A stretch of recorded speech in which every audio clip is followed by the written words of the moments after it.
Well, I'm sitting near Edmonton Trail in Calgary, Alberta. Time now is almost 4 o'clock, and I came out in the morning.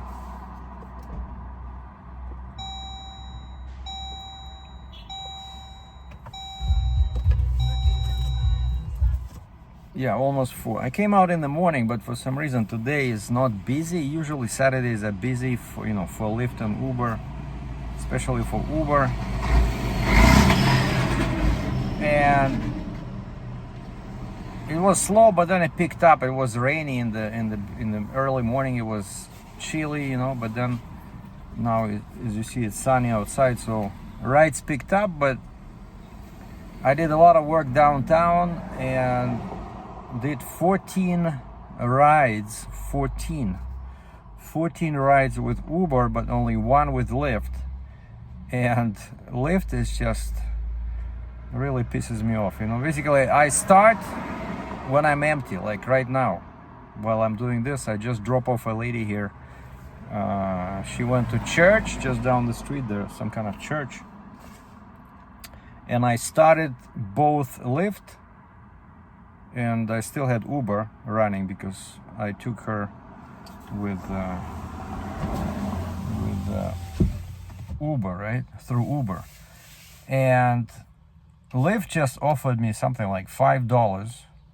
I had to go down. I look at the origin and destination. By the way, big difference. Lyft shows you actual destination, whereas Uber just says something like 15-minute trip or 10-minute trip or 30-minute trip. That's how long your trip will be once you pick up the passenger.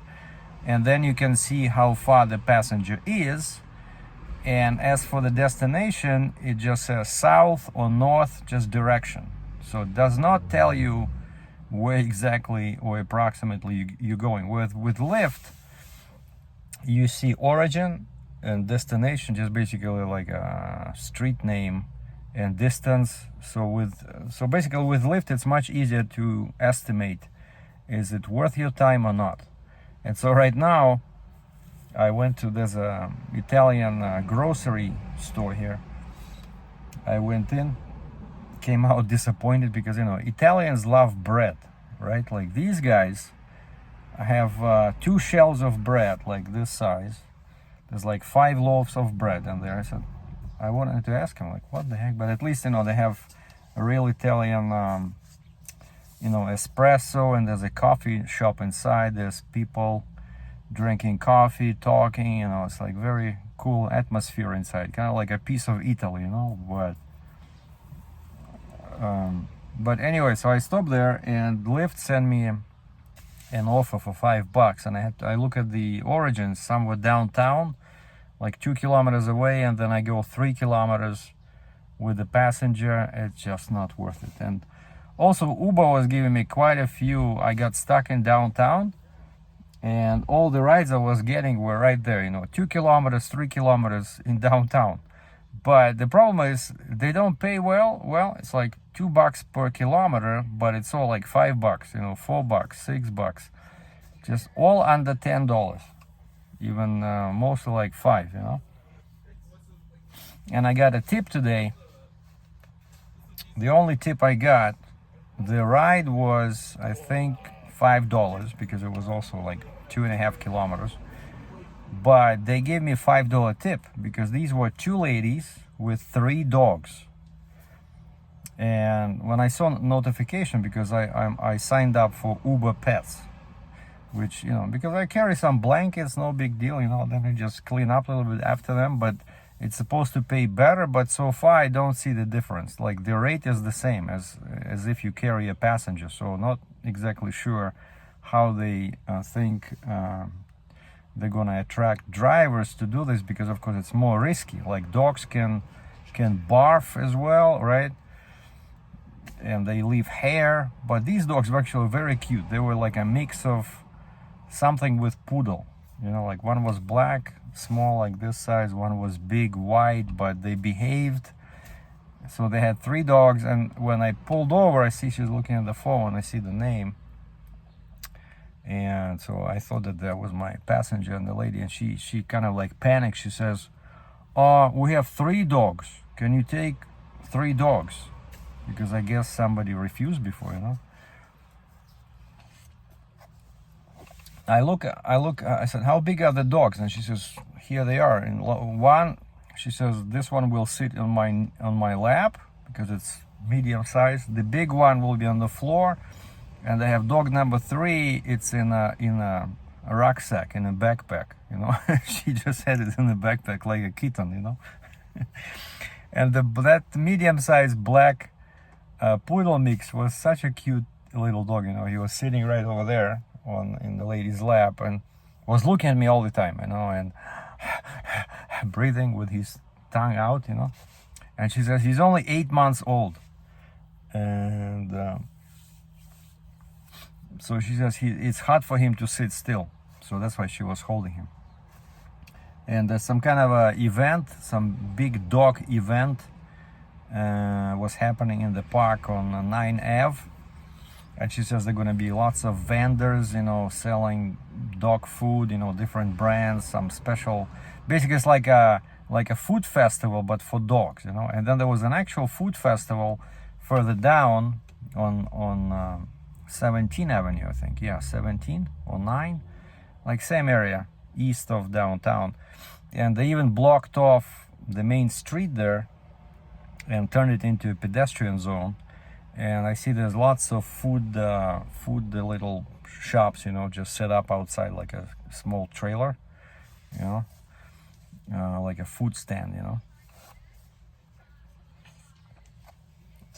And now if I try to think about some interesting characters I carried today, it's hard because I had 15 rides, right? It's all a mix up in my head. So 14 with Uber, 1 with Lyft. I had some lady, she has all tattoos, you know, like she all her legs and arms were tattooed, and she wore a short skirt. And I picked her up in downtown, and we were just going like 3 kilometers east. And again, east, you know, just like before I did the trip with ladies and the dogs. And, you know, I just make sure I check where we're going, because sometimes people make mistakes. And I said, so we're going east? And she says, yeah. So east, I said 3 kilometers. And I said, is that where all the fun is? You know, kind of joke with her. And she says, well, I hope so. I'm going to my friends. I think it should be fun. And I told her about this dog event. And she says, shoot, I have a big dog at home. I should have brought him, you know. And went to that festival instead of going to the friends. And as I picked her up, we stopped at the stop sign, and there's a old lady walking, because I stopped for her. She's crossing the street right in front of my car, and all of a sudden she turns to us, and she has a sign that she had under her arm, and she tended to us. And me and the passenger were like, what the heck? The sign says, it's not the inflation.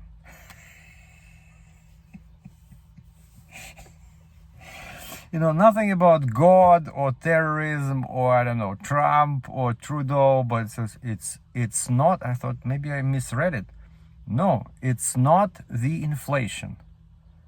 I'm not sure like what she's talking about. And so we were laughing with the tattooed lady. I said, that's kind of like a very selective protest, you know, because she just walks around, and when she sees maybe the car she likes, she turns the sign to the driver. Like, I'm telling you, the things you see here when you drive as a Uber or Lyft driver, you know, I love it. It's kind of like, always reminds me about the book that I read when I was a student at the Kirovograd Teachers, they call it Teachers Training Institute. Педагогический Institute, basically, that's where you get your diploma as a teacher. It was a 5-year program, right? And I read the book that a taxi driver, a Russian taxi driver, wrote. and it was called Moskva из окна такси. I still remember. So Moscow through the windshield of a taxi cab. And he was just recounting, you know, all these stories, kind of like what I'm trying to do, like something interesting, you know, but it was done like a book, you know, chapters. And he, in each chapter, he was talking about something weird or something interesting or strange, you know. And so, yeah, so I like this. It's always something's happening. I know when there's big events or festivals because I take people there. But trying to think what was the strangest ride today. Well, the dogs were fun, ladies with dogs, and then this tattooed lady. And my first ride of the day was from my area, as usual. You know, I always just start at home and I turn on both apps and I wait, you know, which one will give me the ride first. And this was Uber again. Uber beats Lyft every time. Like, I start them both, well, except now, right? Like, I did one ride for Lyft, and then there was 2 offers. I basically declined them, and by decline I mean I did not touch the accept button, because, you know, there's like a slider there. Once the phone beeps and it gives you that offer, there's a slider, same as with Uber, and it keeps moving, counting the seconds. So you only have maybe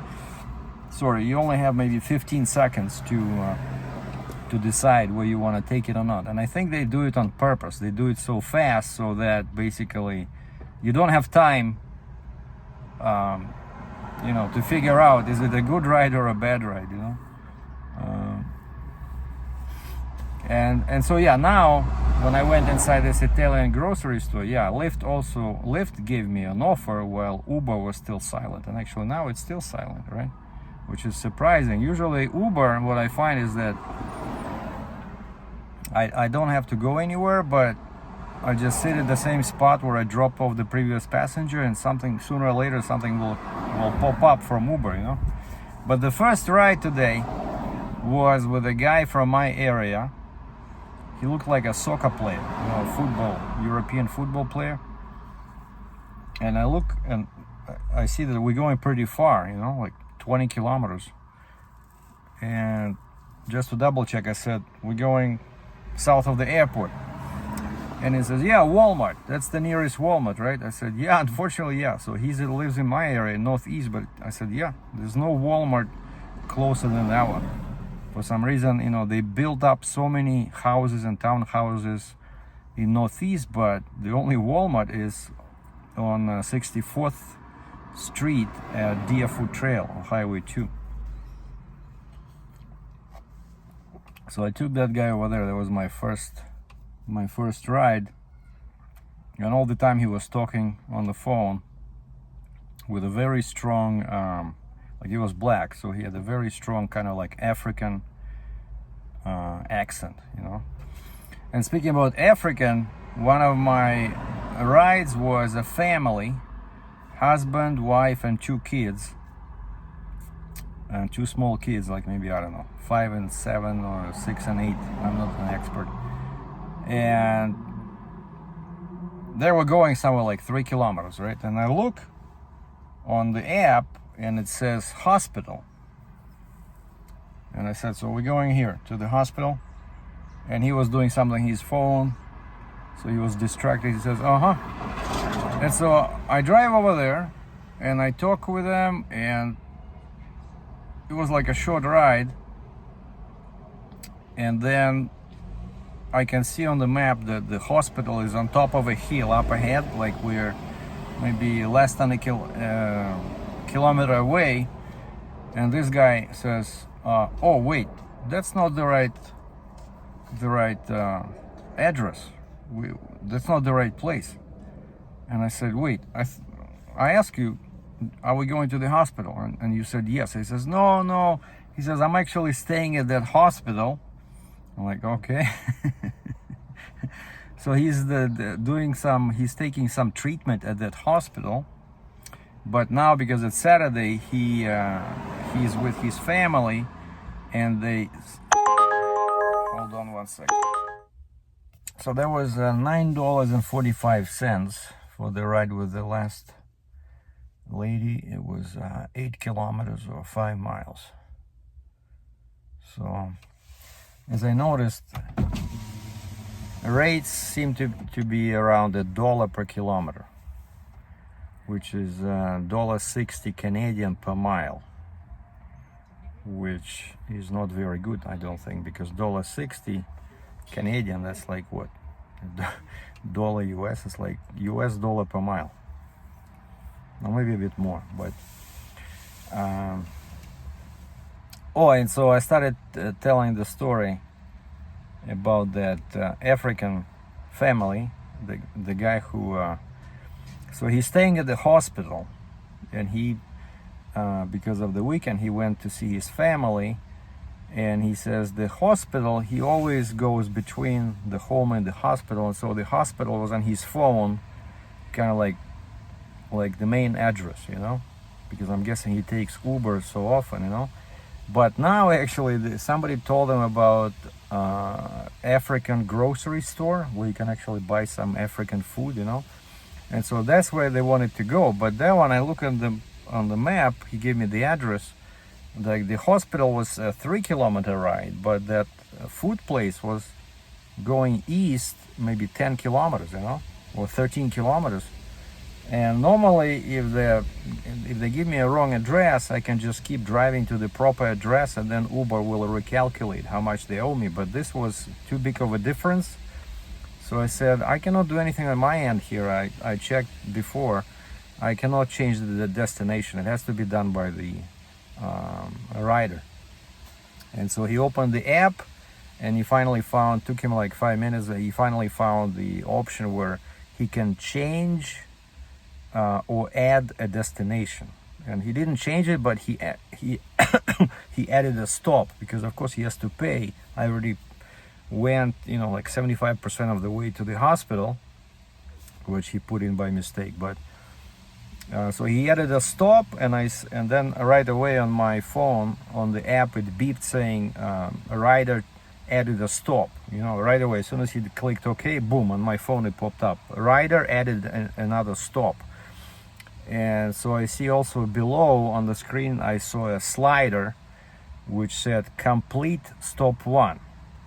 Okay, so I slid that one, and that gave the app the info saying that basically that we did stop 1, which was supposed to be the hospital, but we did not reach it. But so Uber would recalculate, and then it says proceed to stop 2. Okay.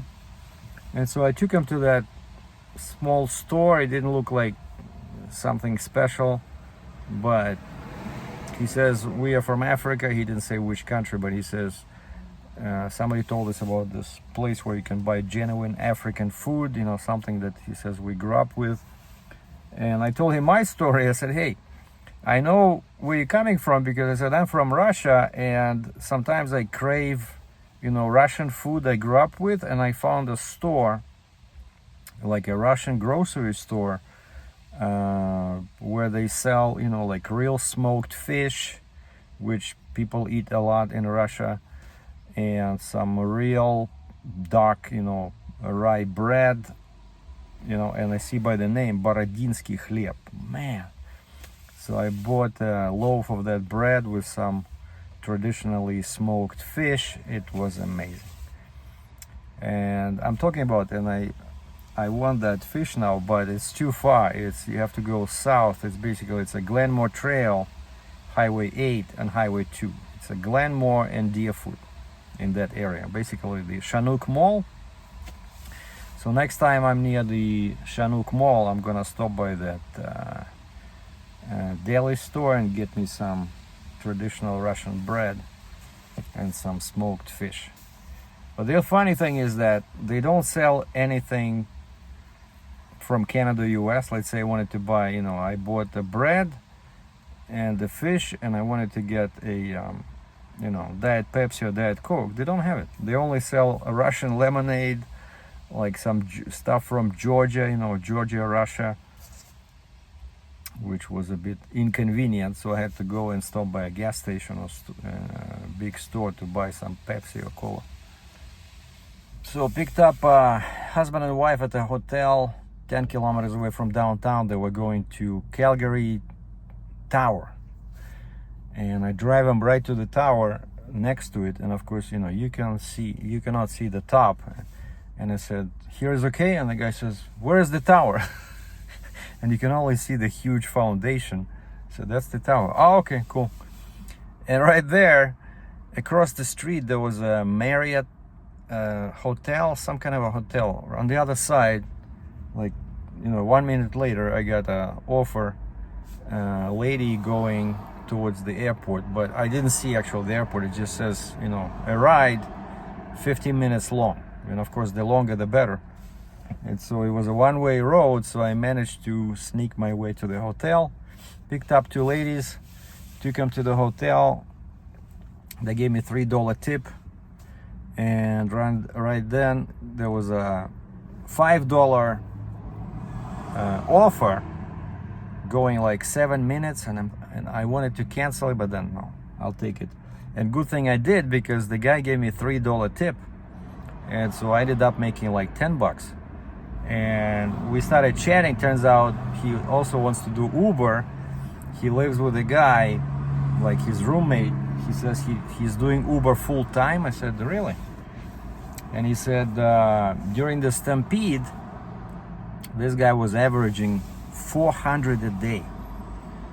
Holy moly. And I said, man, I wish I could do that, but I said, I only had Lyft during the stampede, and Uber, because Uber was so slow to approve me, right? I only got approved one last day, Sunday. It was, remember, it was the last day of stampede, so when basically everybody was already, you know, flying away. And I don't think it was very busy for me, you know. But you see, this guy was doing $400 a day. And this guy said that his friend starts at 7 in the morning, and then he drives until 12 or 1 or something. Then he takes a break for lunch, and then I think he said he comes out again after 3 or something like that. So you see, it's possible to do Uber full time. And I said, what kind of vehicle is he driving? Like Uber X, Uber XL, which is 6 passengers, so you can definitely make more money.